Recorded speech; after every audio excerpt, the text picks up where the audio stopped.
The defense of the Brest Fortress in June 1941 was defensive combat operations of the units of the Workers' and Peasants' Red Army, RKKA, against the advancing troops of Nazi Germany, taking place in the area of the Brest Fortress and within the city limits of Brest. It was one of the first battles of the Great Patriotic War. As of June 22, 1941, the day of the sudden invasion of Soviet territory by German forces, the Brest Fortress housed units of the 17th Red Banner Brest Border Detachment, several units of the 132nd Separate Battalion of the NKVD convoy troops, 8 rifle battalions and 1 reconnaissance battalion, 2 artillery divisions, anti-tank and anti-aircraft, some special units of rifle regiments and corps units, the gathering of the assigned personnel of the 6th Oriole and 42nd Rifle Divisions of the 28th Rifle Corps of the 4th Red Army, the 33rd Separate Engineer Regiment, headquarters of units, the headquarters of the divisions and the 28th Rifle Corps were located in Brest, in total at least 7,000 people, not including the families of 300 Soviet servicemen. According to General L.M. Sandalov, the deployment of Soviet troops in western Belarus initially was not determined by operational considerations, but by the availability of barracks and facilities suitable for housing troops. This, in particular, explained the crowded arrangement of half of the Fourth Army's troops with all their depots of irrevocable stocks, right at the border, in Brest and the Brest Fortress. According to the 1941 cover plan, the 28th Rifle Corps, consisting of the 42nd and 6th Rifle Divisions, was to organize defense over a wide front in the prepared positions in the Brest Fortress. Out of the troops stationed in the fortress, only 1 rifle battalion, reinforced by an artillery division, was allocated for its defense. The assault on the fortress of the city of Brest and the capture of the bridges over the western Bug and Mukovets rivers was entrusted to the 45th Infantry Division, 45th ID, of the Wehrmacht, commanded by Major General Fritz Schlieper, about 15,000 men, with reinforcement units. For artillery preparation during the first 5 minutes, the division was assigned the mortar battalions of the 31st and 34th Infantry Divisions of the 12th Army Corps of the 4th Army. The Brest garrison consisted of about 9,000 Soviet servicemen, including enlisted soldiers of infantry units, tankers, border guards, and NKVD operatives. The soldiers of the Red Army were part of the 6th and 42nd Rifle Divisions under the command of Colonel Mikhail Popsy-Shapko and Major General Ivan Lazarenko, respectively, the 17th Border Detachment of the NKVD border troops, and various smaller units, including a hospital, garrison, and medical unit, as well as parts of the 132nd Separate Convoy Battalion of the NKVD, etc., inside the fortress. In addition to the divisional artillery of the 45th Infantry Division of the Wehrmacht, 9 light and 3 heavy batteries, a heavy artillery battery, 2 super-heavy 600 mm self-propelled mortars Karl, and a division of 210 mm mortars, 21 cm Morser 16, were involved for artillery preparation. Furthermore, during the first 5 minutes of the artillery preparation, the commander of the 12th Army Corps concentrated the fire of 2 divisions of similar mortars from the 34th and 31st Infantry Divisions on the fortress. The total planned expenditure of artillery ammunition amounted to over 7,000 rounds of calibers of 105 mm and above. The order to withdraw the 42nd Rifle Division's units from the fortress, given personally by the commander of the 4th Army of the Red Army, Major General A. Korobkov, to the Chief of Staff of the division by phone between 3:30 and 3:45, could not be carried out before the start of hostilities.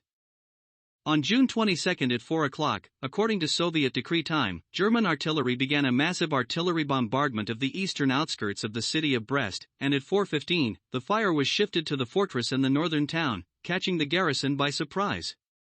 Reports from the fortress indicated casualties among the dead and wounded. As a result, warehouses were destroyed, the water supply was damaged. According to surviving defenders, there had been no water in the pipeline 2 days before the assault, communication was disrupted, and significant damage was inflicted on the garrison.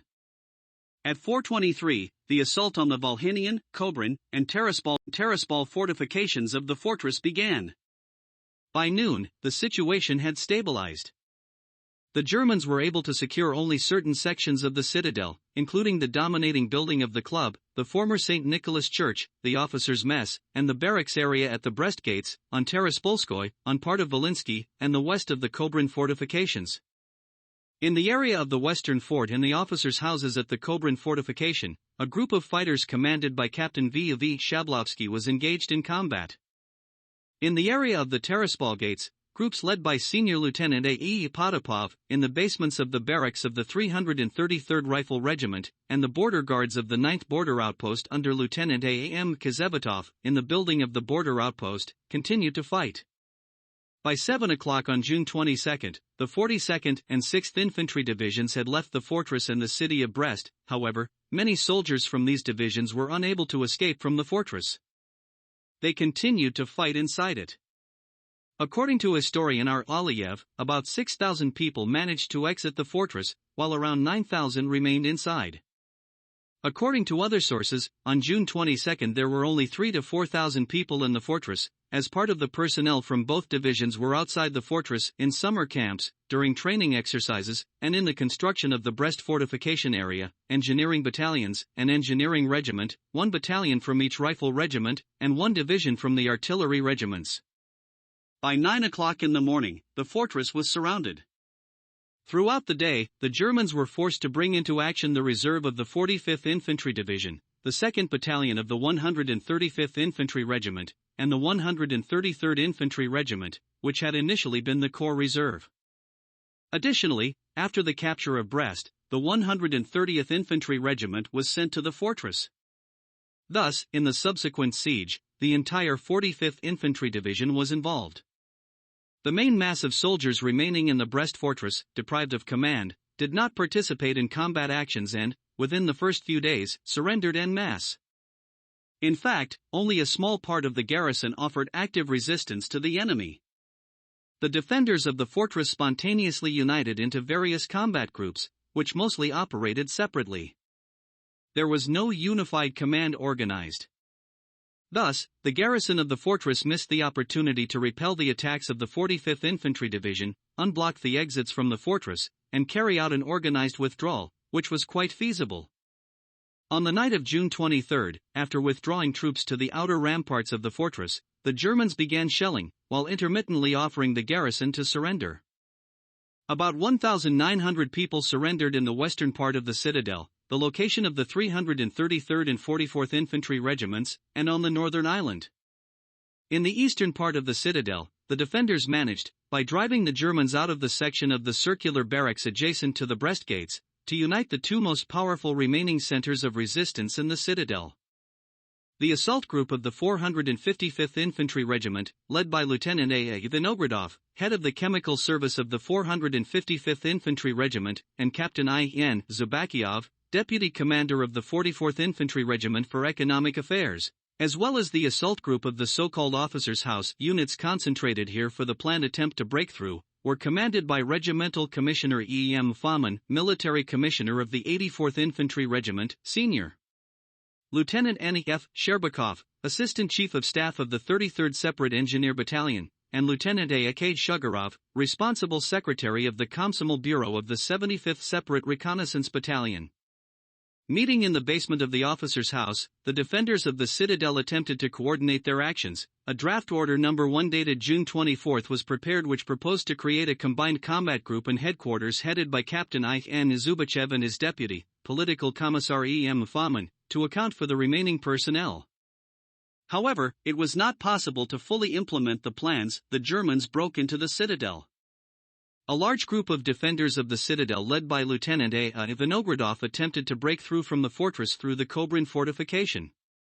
But it ended in failure, although the breakthrough group, which split into several detachments, managed to break through the main rampart. Almost all of its fighters were captured or destroyed by the units of the 45th Infantry Division, which were defending along the highway that bypassed Brest. A large group of defenders of the citadel led by Lieutenant A.A. Vinogradov attempted to break through from the fortress through the Kobrin fortification. But it ended in failure, although the breakthrough group, which split into several detachments, managed to break through the main rampart. Almost all of its fighters were captured or destroyed by the units of the 45th Infantry Division, which were defending along the highway that bypassed Brest. By the evening of June 24, the Germans had captured most of the fortress, except for the section of the circular barracks, that officer's house, near the Brest, three-horse, gate of the citadel, the casemates in the earthen rampart on the opposite bank of the Mokovets, point 145, and the so-called Eastern Fort located at the Kobrin fortification. Its defense, composed of 400 fighters and commanders of the Red Army, was commanded by Major P. M. Gavrilov, commander of the 44th Rifle. Regiment. On that day, the Germans managed to capture 1,250 defenders of the fortress. The continued attempts to break through from the citadel were unsuccessful. After the explosions of several sections of the ring barracks of the officers' house carried out on June 25 to 26, the last 450 defenders of the citadel and Site 145 laid down their arms. In the basements of the barracks of the 333rd Regiment at the Terraspol Gates, Group A.E. Potapov and the border guards led by A.A.M. Kazebatov continued to fight until June 29. On June 29, they made a desperate attempt to break through to the south, toward the western island, with the intention of then turning east. During the breakthrough, most of its participants were killed or captured. After the Germans dropped 22 bombs weighing 500 kilograms each and an air bomb weighing 1,800 kilograms, the eastern fort fell. However, the Germans were only able to completely clear it on June 30, due to the fires that started on June 29.